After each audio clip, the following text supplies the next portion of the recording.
नमस्ते बच्चों।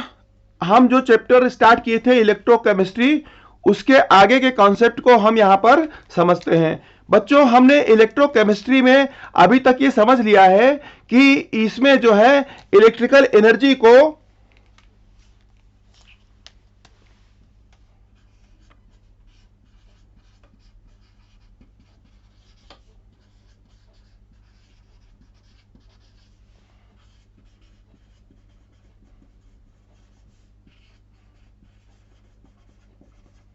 इसमें बच्चों हमने अभी तक ये सीख लिया है कि इसमें इलेक्ट्रिकल एनर्जी को या तो केमिकल एनर्जी में कन्वर्ट करते हैं या फिर केमिकल एनर्जी को इलेक्ट्रिकल एनर्जी में कन्वर्ट करते हैं। अब बच्चों यहां पर हमने ये देखा, हमने अभी तक ये पढ़ चुके हैं कि जो इलेक्ट्रिकल एनर्जी है और केमिकल एनर्जी है, इसको हम जो है दो पार्ट में पढ़ते हैं बच्चों, पार्ट 1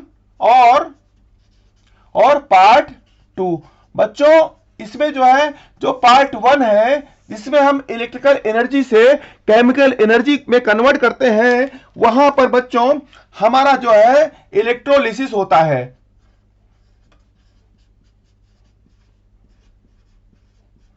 और बच्चों जब हम यहां पर केमिकल एनर्जी से इलेक्ट्रिकल एनर्जी कन्वर्ट करते हैं, तो वहां पर हमारा जो है इलेक्ट्रोकेमिकल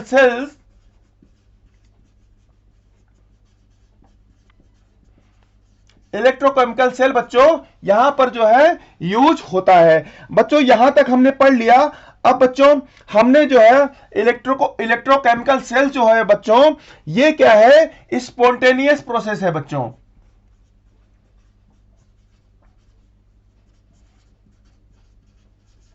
ये बच्चों क्या है?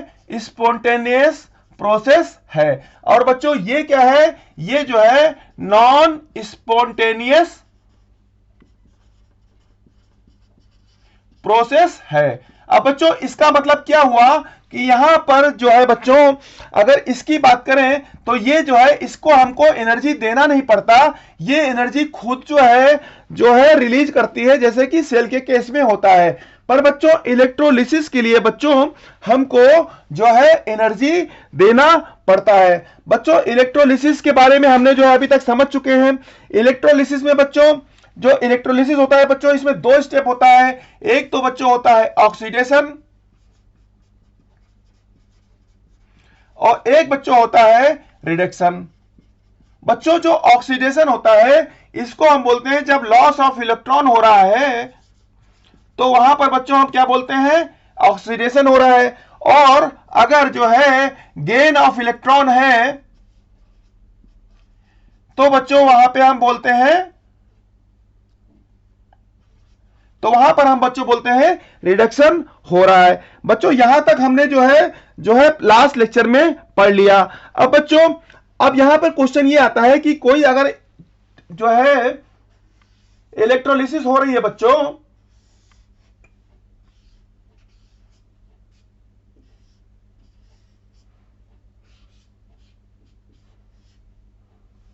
इस तरीके से बच्चों, अगर जो है इसमें जो है इलेक्ट्रोलिसिस हो रही है, तो इसमें बच्चों ये है कि अगर ये जो इलेक्ट्रोलिसिस है, इलेक्ट्रोलिसिस में अगर जो है नंबर ऑफ कैटायंस या फिर नंबर ऑफ एनायंस बच्चों प्रेजेंट हैं, तो बच्चों प्रिफरेबली कौन सा कैटायन या आयन पहले जो है कैथोड या एनोड पर डिस्चार्ज होगा? बच्चों ये हमारा जो है क्वेश्चन था। तो बच्चों इसके लिए हमने जो है तीन चीजें सब पढ़ी कि जो है नंबर एक, साइज ऑफ आयन, ये जो है बच्चों जो है रिस्पॉन्सिबल होता है। दूसरा बच्चों क्या रिस्पॉन्सिबल होता है? मास ऑफ आयन, ये बच्चों जो है डिसाइड करता है। तीसरा बच्चों क्या है? हमने पता किया था कि चार्ज ऑफ आयन। ये बच्चों तीन फैक्टर हैं। ये जो तीन फैक्टर हैं बच्चों, ये तीन फैक्टर जो है डिसाइड करते हैं कि कौन सा जो आयन है, कौन सा चार्ज है, वो पहले जो है प्रिफरेबली जो है इलेक्ट्रोड्स पे डिस्चार्ज होगा।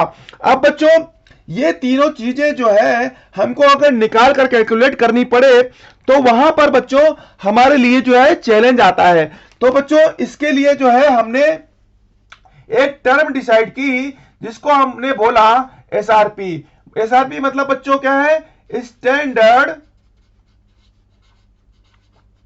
Reduction potential. ये बच्चों हमने एक टर्म डिसाइड की, इलेक्ट्रोड स्टैंडर्ड रिडक्शन पोटेंशियल। बच्चों ये क्या है? ये है इलेक्ट्रोकेमिकल। अगर इसकी बात करें बच्चों तो हम एक प्रैक्टिकल ऑब्जर्वेशन करते हैं।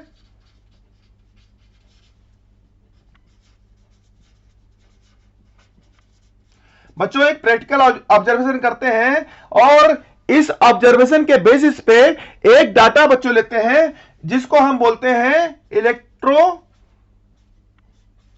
Chemical series. बच्चों इलेक्ट्रोकेमिकल सीरीज इसको बोलते हैं। अब बच्चों ये जो टर्म है इलेक्ट्रोकेमिकल सीरीज का, इसमें जो टर्म यूज होता है, जो बच्चों टर्म यूज होता है उसको हम बोलते हैं स्टैंडर्ड रिडक्शन पोटेंशियल। ये बच्चों जो टर्म हम देते हैं इलेक्ट्रोकेमिकल सीरीज के में जो वैल्यू आती है उसको हम बोलते हैं स्टैंडर्ड रिडक्शन पोटेंशियल। अब बच्चों जो इसकी वैल्यू आती है वो हमको ये डिसाइड करने में मदद करती है कि कौन सा चार्ज जो है प्रेफरेबली जो है इलेक्ट्रोड्स पर डिस्चार्ज होगा। बच्चों यहां तक आपने समझ लिया। अब बच्चों हमको स्टैंडर्ड रिडक्शन पोटेंशियल को समझना है। अब बच्चों अगर स्टैंडर्ड रिडक्शन पोटेंशियल को हमको समझना है बच्चों, तो यहां पर एट ए टाइम बच्चों कौन सा चार्ज जो है पहले जो है डिस्चार्ज होगा इलेक्ट्रोड्स के ऊपर, इसको बच्चों अगर हमको पता करना है तो बच्चों जो एसआरपी है, एसआरपी जो स्टैंडर्ड रिडक्शन पोटेंशियल है बच्चों, ये जो है तीन बातों को जो है हमने कंबाइंड करके एक जो है एक डाटा निकाला, प्रैक्टिकल डाटा निकाला। उस डाटा को हमने बच्चों जो है इलेक्ट्रोकेमिकल सीरीज नाम दिया और उस डाटा के टर्म को हमने स्टैंडर्ड रिडक्शन पोटेंशियल बोला। अब बच्चों यहां तक तो आप पहुंच गए। अब बच्चों क्वेश्चन ये आता है कि स्टैंडर्ड रिडक्शन पोटेंशियल बच्चों क्या होता है। अब बच्चों अगर हमारा जो क्वेश्चन ये था कि अगर दो या दो से अधिक कैटायन या एनायन है तो कौन सा पहले कैटायन जो है इलेक्ट्रोड्स पे जाकर डिस्चार्ज होगा, तो बच्चों यहां पर स्टैंडर्ड रिडक्शन पोटेंशियल को समझने की जरूरत है। अब बच्चों यहां पर एक टर्म आ रहा है, उस टर्म को देखिएगा बच्चों, उसमें आ रहा है टर्म स्टैंडर्ड। बच्चों स्टैंडर्ड जो टर्म आ रहा है, स्टैंडर्ड टर्म क्या बताता है बच्चों कि यहां पर जो बच्चों स्टैंडर्ड टर्म है, स्टैंडर्ड टर्म क्या बता रहा है कि हमको एक स्टैंडर्ड जो है कंडीशन ली गई। स्टैंडर्ड बच्चों जो कंडीशन ली गई है, जो बच्चों स्टैंडर्ड कंडीशन हमारी ली गई है वो बच्चों क्या है? वो है हमारी जो है 25 degree centigrade and 1 m concentration. ये बच्चों हमारी जो है स्टैंडर्ड कंडीशन है। अगर बच्चों ये जो स्टैंडर्ड कंडीशन ली है अगर ये हमारी जो है चेंज होगी तो उसके कारण हमारा जो इलेक्ट्रोकेमिकल सीरीज है ये जो है चेंज हो जाएगा और बच्चों उसके कारण हमारी एसआरपी वैल्यू जो स्टैंडर्ड रिडक्शन पोटेंशियल की वैल्यू है बच्चों वो जो है चेंज हो जाएगी। अब बच्चों अगर हम जो है स्टैंडर्ड रिडक्शन पोटेंशियल की बात करें बच्चों, तो अब बच्चों अगर हम स्टैंडर्ड रिडक्शन पोटेंशियल की बात करें तो बच्चों यहां पर ये देखना बहुत जरूरी है कि ये हमारा जो स्टैंडर्ड रिडक्शन पोटेंशियल है बच्चों ये क्या बता रहा है। बच्चों वो आयन जिनका जो है रिडक्शन जो है बच्चों की टेंडेंसी जो है ज्यादा होगी। मतलब बच्चों एसआरपी वैल्यू की अगर बात करें बच्चों, तो बच्चों जो जिनकी जो है टेंडेंसी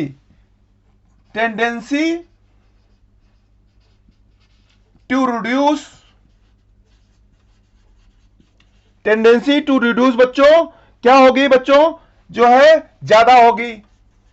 जिनकी बच्चों टेंडेंसी टू रिड्यूस मोर होगी उनकी एसआरपी वैल्यू बच्चों क्या होगी? जो है मोर होगी। और बच्चों जिनकी जो है लेस एसआरपी वैल्यू होगी उनकी बच्चों टेंडेंसी टू रिड्यूस जो है बच्चों लेस होगी। अब बच्चों जिन जिन आयंस की टेंडेंसी रिड्यूस होने की ज्यादा होगी उनकी एसआरपी वैल्यू ज्यादा होगी, और जिन आयंस की जो है एसआरपी टेंडेंसी टू रिड्यूस बच्चों कम होगी वो जो है उनकी एसआरपी वैल्यू बच्चों कम होगी। अब बच्चों जो है यहां पर एक बात तो समझ में आ गई कि जो टेंडेंसी होती है बच्चों,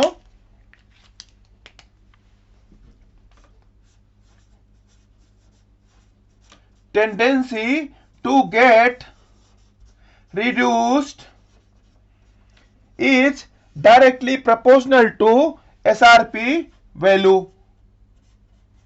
बच्चों जिनकी SRP वैल्यू ज्यादा होगी वो जो है जल्दी रिड्यूस हो जाएगा, और जिनकी SRP वैल्यू बच्चों कम है वो जो है लेट जो है वो बाद में जो है रिड्यूस हो जाएगा। बच्चों रिड्यूस का मतलब आप समझते हैं कि अगर रिडक्शन हो रहा है मतलब कि वो इलेक्ट्रॉन को जो है गेन कर रहा है, और बच्चों अगर ऑक्सीडेशन हो रहा है तो वो जो है इलेक्ट्रॉन्स को लूज कर रहा है बच्चों। तो बच्चों अगर यहां पर ये मान लो कि अगर ये क्वेश्चन आया कि दो केटायन है, पहला जो बच्चों केटायन है, पहला बच्चों जो केटायन है उसकी एसआरपी वैल्यू बच्चों x है, और बच्चों जो दूसरा केटायन है उसकी एसआरपी वैल्यू y है। अब बच्चों ये दे दिया गया कि जो है x is greater than y। अगर बच्चों एसआरपी वैल्यू जो है ये एसआरपी वैल्यू बच्चों जो है केटायन 1 और केटायन 2 की दी गई है, तो बच्चों जिसकी एसआरपी वैल्यू ज्यादा है वो बच्चों वो पहले जो है डिस्चार्ज होगा इलेक्ट्रोड के ऊपर। अब बच्चों यहां पर एक चीज ये समझने वाली बात है कि जो टाइम एंड कंडीशन है बच्चों, ये जो बच्चों कंडीशन है 25 डिग्री सेंटीग्रेड और 1 मोलर कंसंट्रेशन बच्चों ये जो है ये फिक्स्ड होना चाहिए। अगर बच्चों ये चेंज हो गया तो बच्चों हमारा जो स्टैंडर्ड रिडक्शन पोटेंशियल है उसकी वैल्यू चेंज हो जाएगी, और बच्चों वो जो वैल्यू चेंज हो जाएगी उसके कारण बच्चों हमारा जो है ये जो डिस्चार्ज होने का जो ये प्रॉपर्टी हम यहां पे यूज कर रहे हैं बच्चों वो भी जो है चेंज हो जाएगी। ये बच्चों अभी तक हमने जो है क्वालिटेटिव एनालिसिस के बारे में पढ़ लिया। हमने बच्चों जो है इलेक्ट्रोकेमिस्ट्री को समझा। इलेक्ट्रोकेमिस्ट्री को हम दो पार्ट में पढ़ रहे हैं, एक तो बच्चों इलेक्ट्रोलिसिस हो गया, दूसरा इलेक्ट्रोकेमिकल सेल हो गया। बच्चों इलेक्ट्रोलिसिस को बच्चों हमने देखा कि उसके अंदर दो प्रोसेस होती है, एक तो ऑक्सीडेशन होता है और एक रिडक्शन होता है। बच्चों ऑक्सीडेशन में बच्चों क्या होता है, इलेक्ट्रॉन लॉस करता है आयन, और रिडक्शन में बच्चों क्या होता है, इलेक्ट्रॉन्स जो है गेन करता है, वहां पर रिडक्शन होता है। अब बच्चों इसके बाद हमने ये पढ़ा कि अगर कोई इलेक्ट्रोलिसिस है उसके अंदर एक से ज्यादा आयंस प्रेजेंट हैं तो कौन सा आयन पहले जो है डिस्चार्ज कैथोड के ऊपर होगा। तो बच्चों इस क्वेश्चन के लिए हमारे पास तीन कॉन्सेप्ट निकल के आए कि जिन आयन का साइज कम होगा वो पहले डिस्चार्ज होंगे, दूसरा बच्चों निकल के आया जिनका मास कम होगा वो पहले डिस्चार्ज होगा, और तीसरा बच्चों निकल के आया कि जिन आयन का चार्ज ज्यादा होगा वो बच्चों वो पहले जो है डिस्चार्ज होगा। मतलब ये बच्चों डायरेक्ट इनवर्सली प्रोपोर्शनल है, साइज और मास, और चार्ज जो है बच्चों डायरेक्टली प्रोपोर्शनल है। अब बच्चों यहां पर हमने इन तीनों चीजों को कैलकुलेट करने से के बजाय हमने एक टर्म इजाद किया स्टैंडर्ड रिडक्शन पोटेंशियल। ये बच्चों ये प्रैक्टिकल ऑब्जर्वेशन के थ्रू आया। इसमें जो टर्म आया उसको हमने केमिकल सीरीज नाम दिया, और बच्चों जो टर्म आया उसको हमने एसआरपी बोला। अब बच्चों स्टैंडर्ड रिडक्शन पोटेंशियल को हमको यहां पे समझना है, तो स्टैंडर्ड रिडक्शन पोटेंशियल जो है एक डेफिनिट टेम्परेचर और एक डेफिनिट कंसंट्रेशन पर हम जो है निकालते हैं। अगर बच्चों इसको हमने चेंज किया तो हमारी ये जो सीरीज है चेंज हो जाएगी और हमारा जो है ये वैल्यू जो है चेंज हो जाएगा।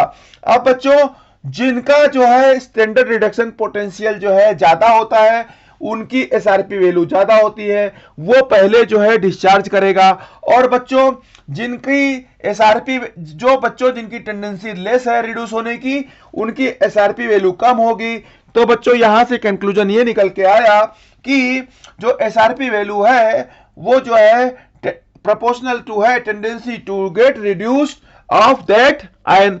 अब बच्चों यहां पे मान लो दो कैटायन दिए गए हैं, एक की एसआरपी वैल्यू x है, दूसरी की y है। तो बच्चों अगर x is greater than y, तो बच्चों जो पहला कैटायन है वो पहले जो है डिस्चार्ज होगा कैथोड के ऊपर। अब बच्चों ये तक, यहां तक तो हमने जो है क्वालिटेटिव एनालिसिस के बारे में पढ़ लिया। अब बच्चों हम पढ़ेंगे क्वांटिटेटिव एनालिसिस के बारे में।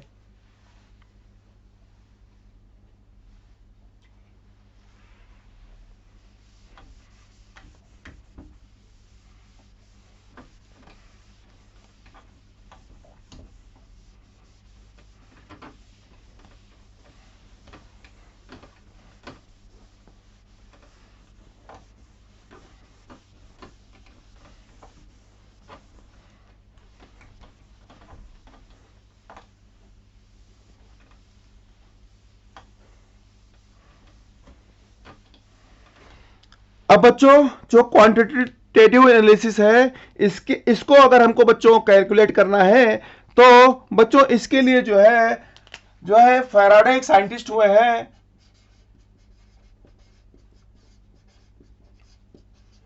बच्चों फैराडे ने बच्चों जो है दो लॉ दिए बच्चों। फैराडेज फर्स्ट लॉ,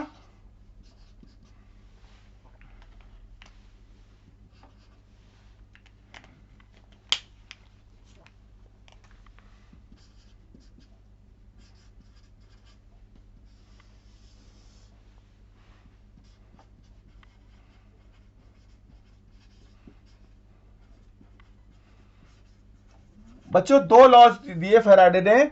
एक तो हमारा जो है जिसको हमने बोला फैराडेज फर्स्ट लॉ, और बच्चों दूसरा हमने बोला कि Faraday's third law, second law, sorry बच्चों। तो बच्चों यहां पर हम जो है इन दोनों लॉज की बात कर रहे हैं बच्चों।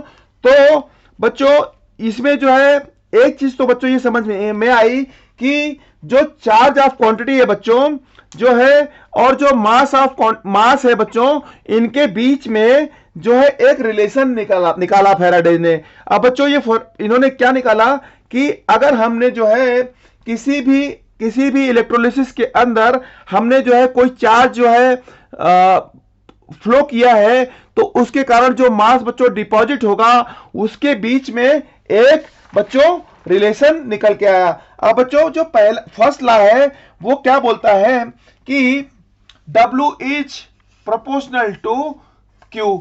बच्चों ये जो फर्स्ट लॉ है ये बताता है कि मान लो कोई इलेक्ट्रोलिसिस है, इलेक्ट्रोलाइट है, उसके अंदर हमने Q चार्ज जो है अगर हमने फ्लो किया, तो उसके अंदर W मास जो है बच्चों जो है डिपॉजिट हो जाता है। अब बच्चों अगर हम जो है ये प्रोपोर्शनली कांस्टेंट को हटाते हैं, तो ये बच्चों ये हो जाता है W equal to Z into Q। अब बच्चों जो Z है, Z को हम बोलते हैं इलेक्ट्रोकेमिकल इक्विवेलेंस। बच्चों इसको हम जो है इलेक्ट्रोकेमिकल इक्विवेलेंस जो है बोलते हैं। अब बच्चों अगर जो है Q है बच्चों, Q को अगर हमने जो है इफ Q को जो है हमने बच्चों क्या ले लिया, 1 कूलाम ले लिया। बच्चों Q को अगर 1 कूलाम ले लिया तो हमारा बच्चों W क्या निकल के आया, W निकल के आया बच्चों Z।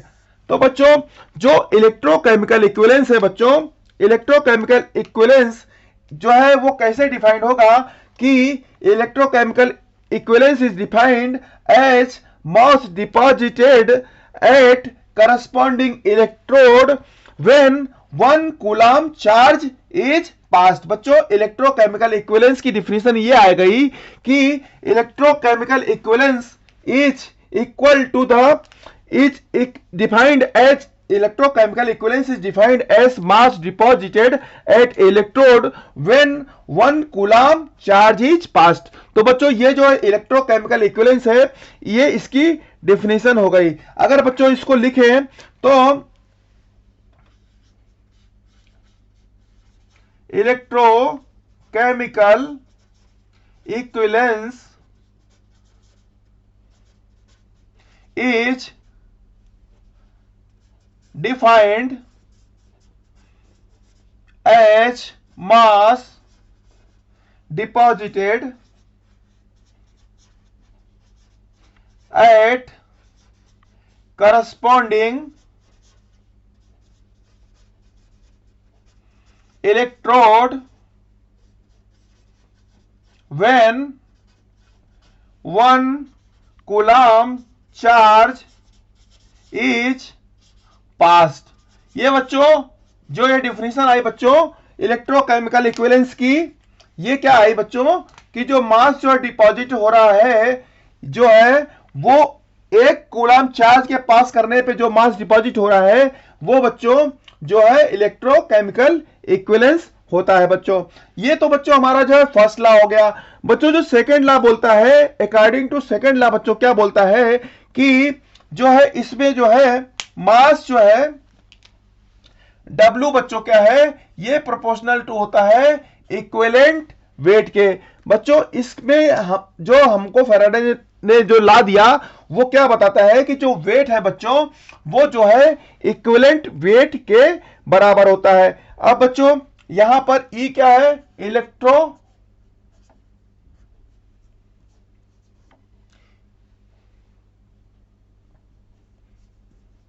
ये बच्चों क्या है इक्विवेलेंट वेट।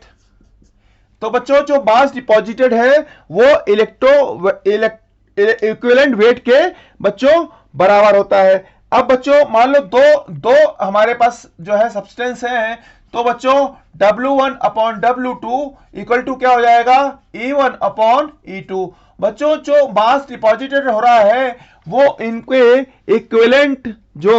इक्विवेलेंट वेट है उनके बराबर बच्चों आएगा।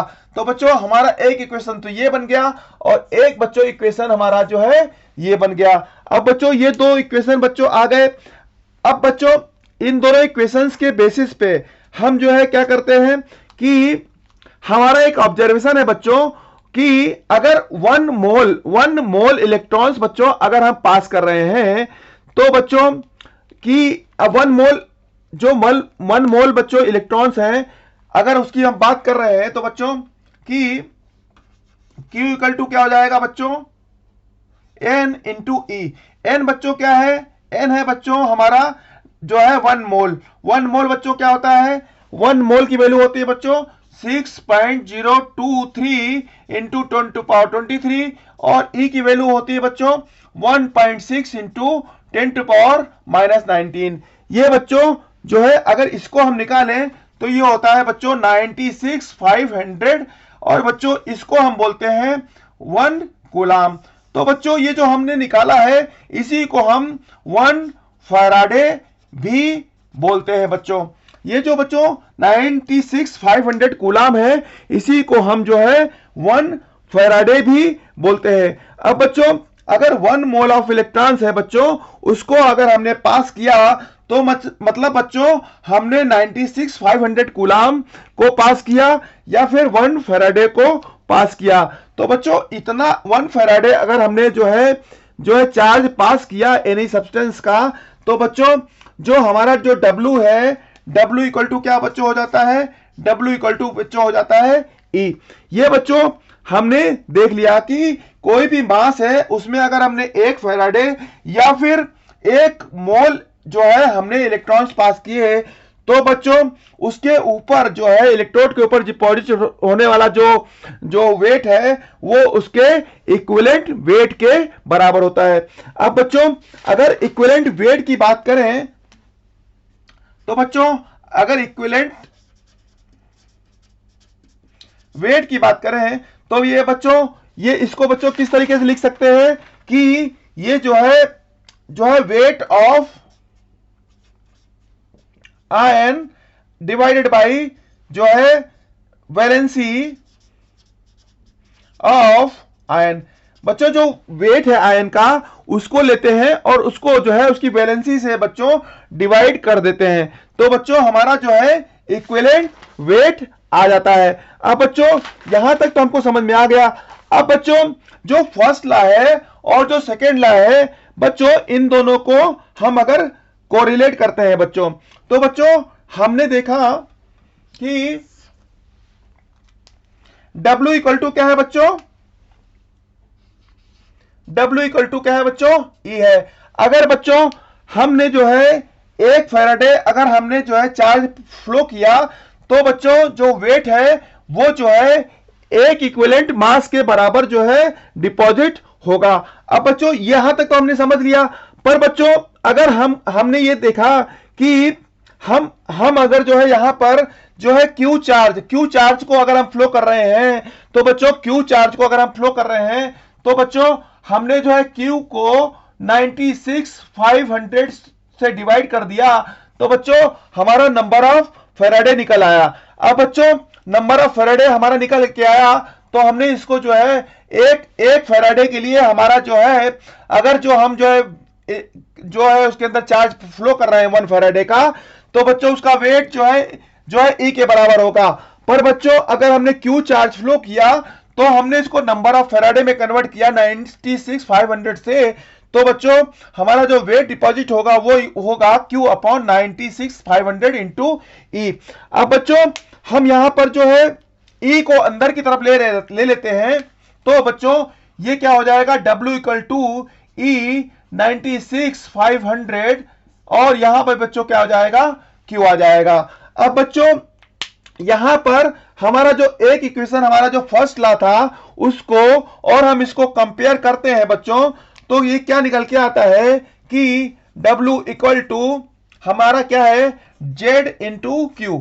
बच्चों ये जो इक्वेशन है, इस इक्वेशन को और हम ये जो हमारा फिफ्थ इक्वेशन निकल के आया है, पहला इक्वेशन है बच्चों, इसको जो है हम बच्चों कंपेयर करते हैं, तो बच्चों Z क्या निकल के आता है, Z आता है बच्चों E अपॉन 96,500।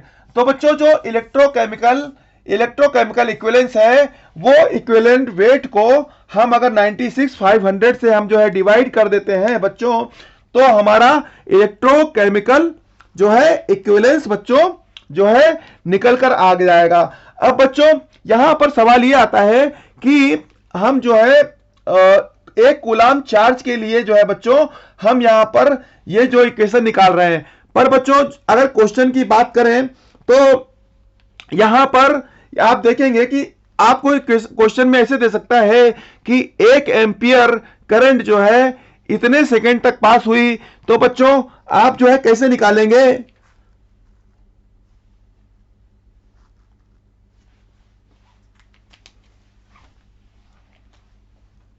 ये बच्चों इक्विवेलेंट वेट का जो फार्मूला है ये यहां पर लिख देते हैं। ये है weight of ion upon valency of ion. ये बच्चों ये जो है नीचे जो है हाइड हो गया है, तो ये हम जो है यहां पर लिख देते हैं। ये बच्चों यहां से हमने जो है इक्विवेलेंट वेट को हमने जो है यहां पर लिख दिया। अब बच्चों अगर क्वेश्चन की बात करें तो क्वेश्चन में अगर जो है चार्ज की जगह पर अगर करंट दे दिया गया और आपको यह कहा गया कि इतने सेकंड तक इतना करंट फ्लो हुआ, तो बच्चों हमारा जो एक फार्मूला होता है Q equal to I T, इस फार्मूले से जो है हम चार्ज को निकाल लेते हैं। चार्ज बच्चों अगर एम्पियर में दिया है और टाइम सेकंड में दिया है, तो हमारा जो चार्ज आएगा वो बच्चों कूलाम में आ जाएगा।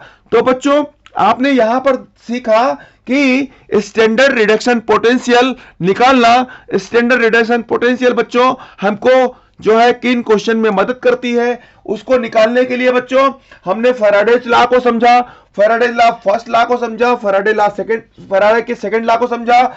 बच्चों इन दोनों लॉज को कंबाइन करके हमने एक इक्वेशन निकाला। उस इक्वेशन के थ्रू बच्चों हमने इलेक्ट्रोकेमिकल इक्विवेलेंस की वैल्यू निकाली। तो बच्चों अब जो है आप जो है इलेक्ट्रोकेमिस्ट्री के चैप्टर को के बेसिक कॉन्सेप्ट को समझ गए हैं। अब बच्चों इस कॉन्सेप्ट को समझ के आप जो क्वेश्चंस हैं उस क्वेश्चन को करिए। अगर आपको कहीं दिक्कत आती है तो आप जो है मैसेज के थ्रू कन्वे कर सकते हैं। हम जो है इसके आगे की सीरीज को पार्ट 2 पार्ट 3 में जो है इसके बहुत सारे न्यूमेरिकल क्वेश्चंस को जो कि कॉम्पिटिटिव एग्जाम में पूछे गए हैं वो हम आपके लिए सॉल्व करेंगे। आपको बच्चों ये कॉन्सेप्ट समझ में आ गया होगा। होप करते हैं कि आपको ये कॉन्सेप्ट अच्छे से समझ में आ गया होगा। इसके लिए आपको किसी तरीके की दिक्कत नहीं आएगी और आप एग्जाम के क्वेश्चंस हैं उनको आसानी से कर पाएंगे। तो बच्चों थैंक यू वेरी मच।